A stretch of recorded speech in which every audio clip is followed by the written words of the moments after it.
এবং প্রতিবেশী প্রবাসী মোহাম্মদ সরোয়ার জানান, গত ২৭ মে সকালে শারজার ১০ নম্বর সানায়ার একটি বাসায় খেজুর খাওয়া নিয়ে রুমমেট মোহাম্মদ উসমানের সঙ্গে আরিফের বিতণ্ডা হয়। সরোয়ার বলেন, ঘটনার সূত্রপাত আগের রাতে।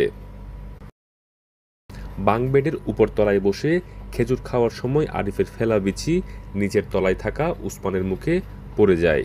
এতে উসমান ক্ষিপ্ত হয়ে ওঠেন। ঘটনার দিন সকালে রুম খালি পেয়ে উসমান আবার আরিফের উপর চড়াও হন এবং লোহার রড দিয়ে মাথায় আঘাত করেন। রক্তাক্ত অবস্থায় আরিফ মাটিতে লুটিয়ে পড়লে প্রতিবেশীরা পুলিশে খবর দেন। পরে পুলিশ এসে তাকে উদ্ধার করে শারজার আল কাসেমি হাসপাতালে ভর্তি করেন। সেখানে টানা ১৩ দিন কোমায় থাকার পর গত ৯ জুন মারা যান আরিফ। আইনি প্রক্রিয়া এবং কনস্যুলেট সংক্রান্ত আনুষ্ঠানিকতার কারণে তার লাশ আরও ১৬ দিন সংরক্ষিত থাকে আবুধাবির কেন্দ্রীয় হিমঘরে। বুধবার আরিফের লাশ